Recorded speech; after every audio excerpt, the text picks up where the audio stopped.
to remember that Sinwar, and this is the information that was exposed, the Sinwar is on the run, constantly moving from place to place. In such a situation, it's very difficult to conduct ongoing regular communication. In addition to that, Sinwar is enormously cautious. He's not using any kind of electronic signal-based communication, phones and cell phones and so on and so on. And so he is basically is dependent upon some sort of like messengers that are carrying back information now. There is also some limit in that regard. So in the end of the day, it's very possible that indeed the ability of Sinwar to conduct an ongoing, constant communication with its colleagues outside of Gaza or inside of Gaza, that ability is to a large extent compromised. Would not be surprised if the Israeli intelligence knows where Yahya Sinwar is. Well, as I said before, and it was accurate, that was the period of time where we saw the first phase of this war. Now Israel is moved to the second phase, or even now to the third phase of this war, where Israel is now basing its military presence in Gaza Strip, and now kind of like creating those enclaves where Israel is now operating relatively in a less massive power in comparison to the first phase, but in much more pinpoint chirurgical style operation in different parts of Gaza Strip. And many of those operations are being conducted based upon an immediate intelligence that is being extracted on the ground by the Israeli forces, as I mentioned before.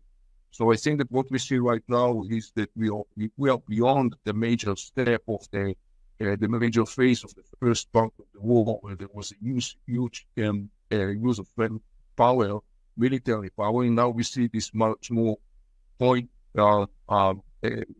the attacks of Israeli special units on the ground in Gaza Strip. Parallel to that, we see that the idea of the Israeli Defense Forces is creating military strongholds in Gaza Strip to start secure and monitor the movement inside Gaza Strip. And in parallel to that also, I think that we start to see the first early seeds of creation of some sort of like, for the time being, a sort of a civil administration in Gaza Strip that will start taking care of the everyday life needs of the people. And in that context, the IDF also has a very significant role. The issue is not necessarily about Hamas to remain military power. Look, from a military perspective, I think it's very clear that Hamas sustained a very significant blow.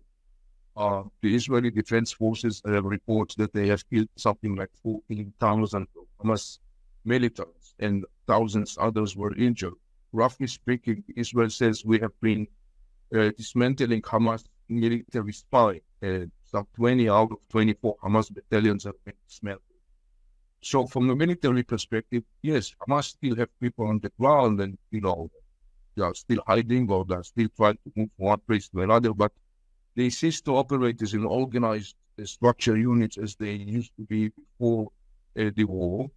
But the issue of the ceasefire from Hamas perspective, I think it's important to understand that Hamas is desperately looking for some sort of an achievement to justify the war that he has launched, because there is a lot of Arab criticism of Hamas, including, of course, the Palestinian street. There is a lot of anger with Hamas for the disaster it has inflicted on people of Gaza, his own brothers and sisters. And so Hamas is trying to find some sort of like an achievement. The only achievement that Hamas could somehow deliver is the issue of releasing Palestinian prisoners. And to that extent, Hamas needs to exhaust as much as possible the issue of the Israeli hostages that Hamas has in its possession. They'll say themselves, they don't care about their brothers and sisters. Musa Abu Marzouq, one of Hamas senior leaders, says in an open interview, he was criticized for the fact that Hamas was building these tunnels.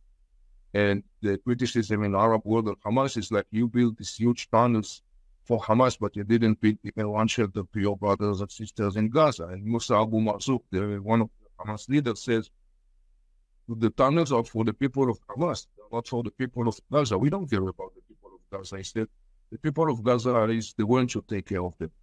So understand that we are looking here at a very distorted government of Hamas, which, to the best of my knowledge, is unprecedented.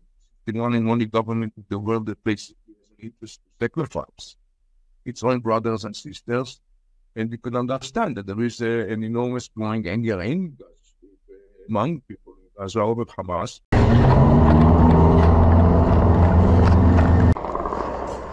Despite the narrative that is out there, is militarily the IDF have had great success in destroying Hamas.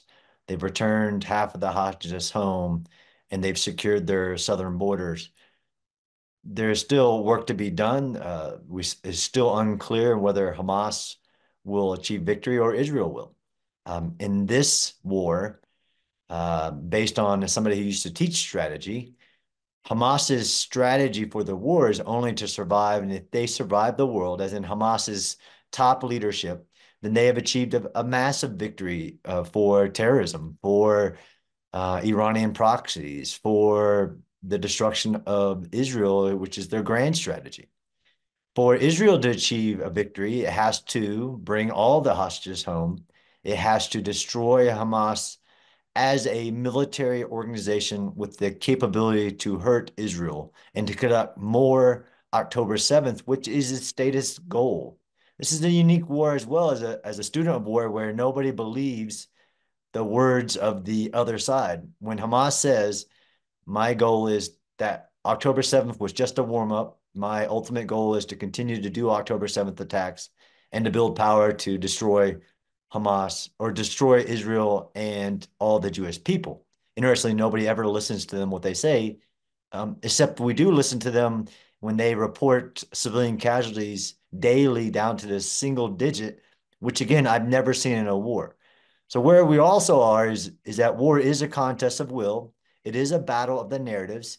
And Hamas's strategy for the war also includes not defeating the IDF, not even holding ground. It is only to cause the world to believe that the IDF is intentionally harming civilians and be forced to stop, but namely the United States and the UK and others saying, you have the right to defend yourself, but Israel, you must stop. That is Hamas's strategy, and the world has fallen into that strategy through a false narrative that anything being done, as in the destruction that occurs in urban warfare, in the history of urban warfare, that the Israel is somehow intentionally targeting civilians, intentionally causing destruction, intentionally causing humanitarian crisis, whether that's starvation or water, when actually the opposite is the truth, based on from my research on the ground, understanding the complexities of urban combat, and it's actually the complete opposite.